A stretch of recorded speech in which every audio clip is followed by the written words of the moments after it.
Oke teman-teman, kita lanjut ya ke soal nomor 13. Larutan butanal dapat menghasilkan endapan merah bata dengan bereaksi CuO. Sebab larutan butanal adalah senyawa organik yang mengandung gugus karbonil. Oke, ini adalah uji ya, uji Fehling nih, menggunakan uji Fehling. Ini bereaksi CuO. Ini adalah uji Fehling yang memang salah satu uji dalam karbohidrat ya, pengujian dalam karbohidrat untuk mengetahui adanya gugus aldehida gitu. Jadi memang untuk mengetahui adanya gugus aldehida. Oke. Uji pada gugus aldehida. Jadi gini, sebelum ke sana ya, ada pengujian terhadap aldehida, kemudian ada pengujian terhadap keton. Kalau aldehida ini rumus umumnya gini ya, RCOH, sedangkan keton adalah RCO R aksen. Nah, ketika direaksikan dengan suatu suatu reaksi CuO ataupun uji Fehling gitu ya, Cu2+, di sini biasanya menggunakan Cu2+ yang dia ini berwarna biru ya. Oke. Nah, maka akan terjadi yang namanya redoks ya. Terjadi reaksi redoks atau reaksi oksidasi lah kita sebut. Yaitu membentuk suatu hal seperti ini. Ya, suatu gugus karboksilat.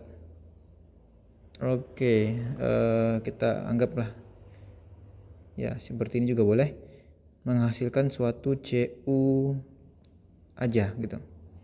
Yang mana Cu ini berwarna merah bata.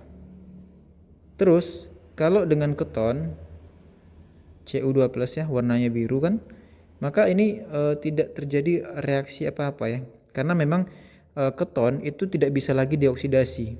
Kalau aldehida ini masih bisa dioksidasi, sebab kita perlu ketahui bahwa si Cu2+ ini merupakan oksidator ya, pengoksidasi. Jadi kalau terhadap aldehid dia bisa mengoksidasi, sedangkan terhadap keton tidak bisa dioksidasi lagi.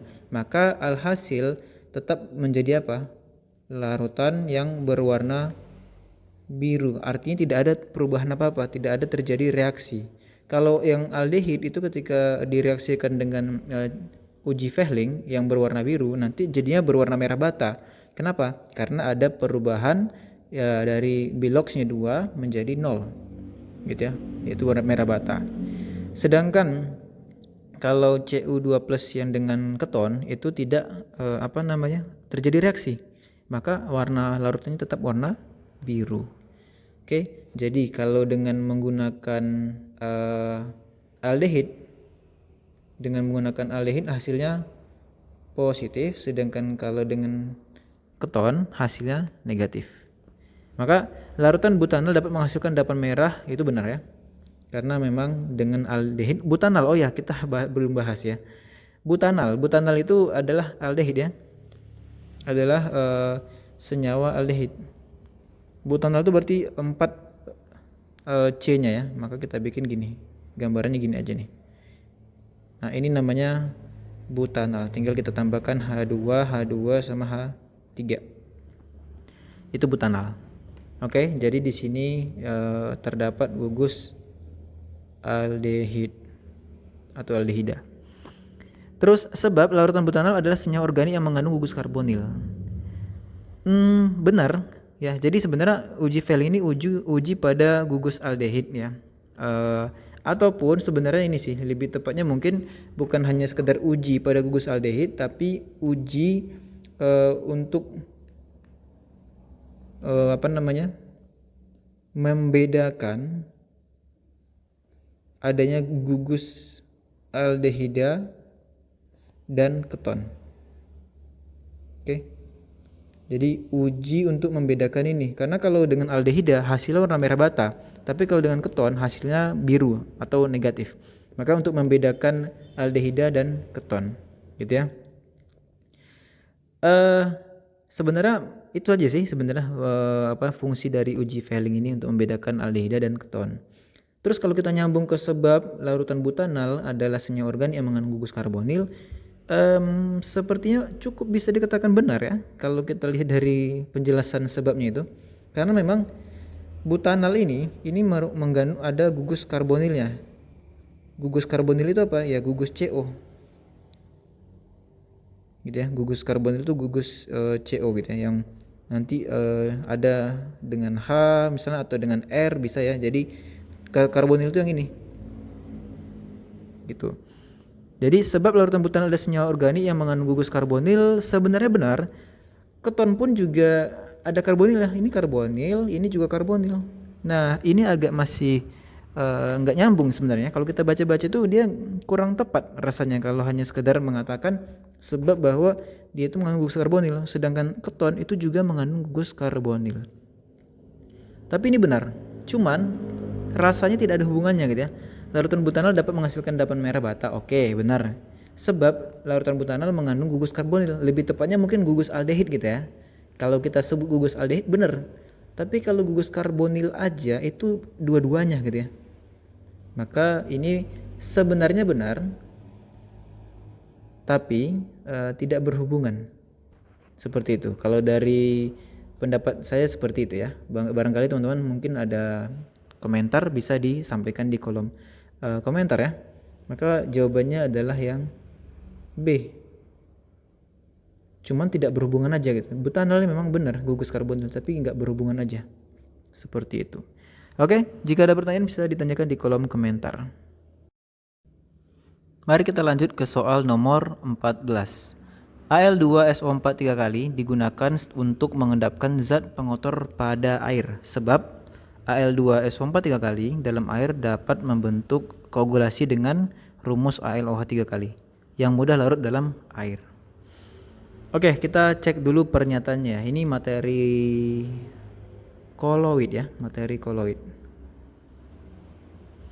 Nah, kalau kita cek dari pernyataannya, ini Al2SO4 ini sebenarnya merupakan tawas gitu ya, senyawa tawas. Ya, jadi bagian dari senyawa yang ada dalam tawas gitu.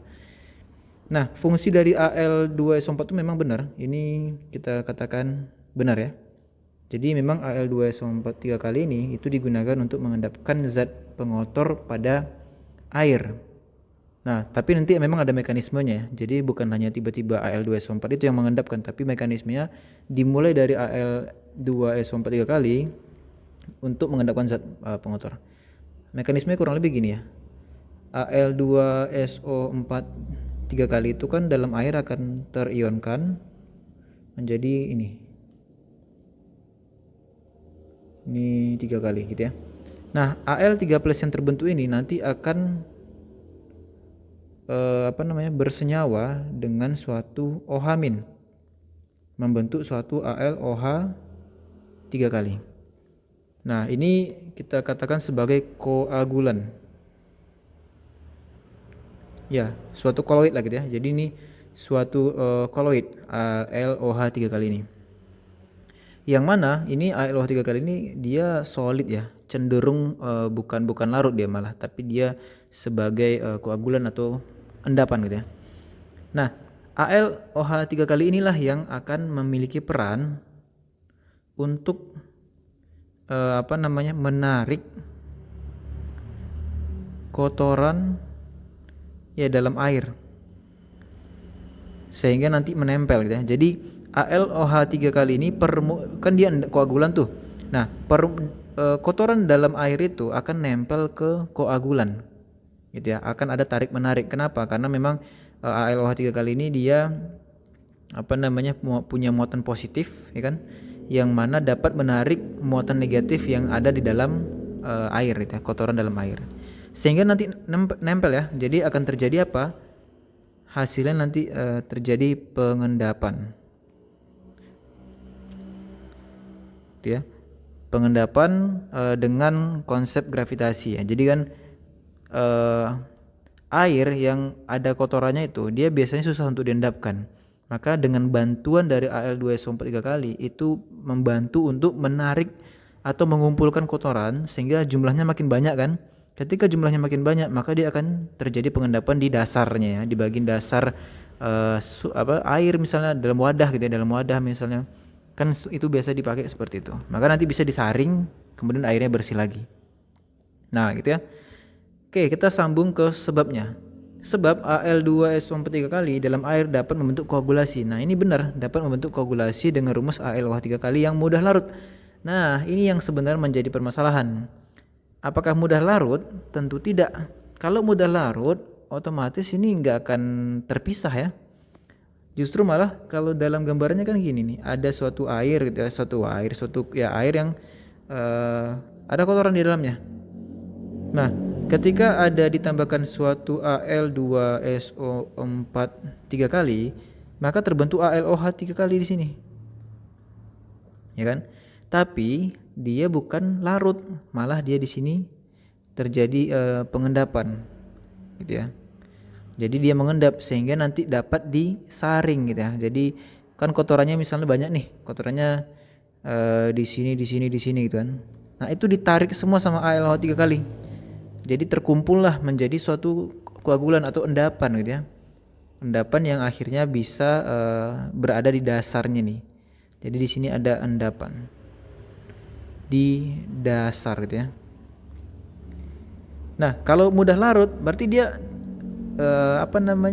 nyatu dengan airnya ya, larut soalnya. Jadi nggak terpisah malah. Justru ini jadinya kurang tepat gitu ya, atau bisa kita katakan ya salah. Gitu. Maka kalau benar salah apa jawabannya teman-teman? Benar salah berarti jawabannya kalau benar-benar berhubungan A, kalau benar-benar tidak berhubungan B berarti ini benar salah C ya. Seperti itu. Oke, semoga bisa dimengerti. Jika ada pertanyaan bisa ditanyakan di kolom komentar. Yuk kita bahas soal nomor 15. Asam Ha dan Hb, konstanta asam masing-masing itu adalah segitu ya. 4 kali 10 pangkat min 4 dan 10 pangkat min 5. Nah, derajat ionisasi Hb itu lebih besar dari Ha. Apakah pernyataannya benar? Maka kita cek nanti ya. Sebab dari data di atas pH larutan Ha itu lebih besar daripada pH larutan Hb. Oke, kita coba cek dulu dari pernyataan. Bicara tentang derajat ionisasi itu disimbolkan sebagai alfa. Yang nanti itu diartikan sebagai gini. Banyaknya zat yang terurai per mula-mula. Ini adalah rumus dari derajat ionisasi. Nah, derajat ionisasi ini berbanding lurus dengan nilai Ka ya. Jadi gini, semakin nilai Ka-nya besar, maka itu berbanding lurus dengan alfanya yang juga semakin besar. Oke? Maka kalau kita perhatikan dari Ka, untuk Ka-nya si Ha itu kan lebih besar daripada Ka-nya si asam Hb. Oke? Maka alfanya tentu siapa yang lebih besar? Yaitu Ha kan? Dibandingkan dengan Ka dari dengan alfa dari si Hb. Ingat ya, Ka itu kan konstanta asam ya. Berarti banyaknya H+ yang terurai gitu ya. Banyaknya produk yang terurai dari asam Ha ataupun Hb. Nah, semakin besar Ka, maka produk yang terbentuk makin banyak. Maka kalau semakin banyak yang terbentuk, makin banyak yang terurai gitu ya. Makin banyak yang terurai. Nah, jadi cukup dari acuan ini aja yang bisa kita pakai ya. Teman-teman bisa pakai ini aja nih. Semakin besar nilai Ka, maka jumlah produk yang terurai makin banyak. Maka tentu jumlah alfanya juga makin besar gitu ya. Seperti itu. Maka jawaban yang pernyataannya apa? Ya, pernyataannya jelas di sini salah. Sebab dari data di atas, pH larutan Ha lebih besar daripada Hb. Oke, mari kita coba cek ya. pH Ha lebih besar daripada Hb. Kita perhatikan dari Ka-nya aja. Ka dari Ha itu lebih besar daripada Ka dari Hb. Berarti yang lebih asam siapa? Ya, lebih asam ini kan. Jadi tingkat keasamannya itu lebih besar. Maka kalau bicara tentang keasaman, kita bisa simbolkan aja dengan H+. H plus dari HA itu lebih besar daripada H plus dari si HB. Maka kalau semakin besar H plus, pH-nya semakin apa? Ya semakin kecil gitu ya. Maka pH-nya semakin kecil. Jadi jawaban yang ini juga salah. Ingat ya teman-teman, bisa ingat gini. Konsentrasi HA kalau dia semakin besar, konsentrasi H plus ya maksudnya, maka pH-nya makin turun kan? Maka pH-nya makin turun. Ya sebagai contoh gini aja. H plus 10 pangkat min 5, ya kan? Dengan H plus 10 pangkat min 4. Lebih besar siapa? Min 4 gitu ya. Nah, maka pH dari 10 pangkat min 5, 5, sedangkan pH dari H plus 10 pangkat min 4 adalah 4. Gitu. Jadi semakin besar H plus, pH-nya semakin turun. Maka kalau pH larutan asam HA itu lebih besar daripada HB, itu jelas salah. Karena kalau kita perhatikan dari nilai Ka, lebih besar HA daripada Ka-nya si HB. Maka ini salah-salah. Jadi jawabannya apa? Yaitu jawabannya adalah yang E gitu ya. Oke teman-teman, seperti itu penjelasannya. Jika ada pertanyaan silakan ditanyakan di kolom komentar.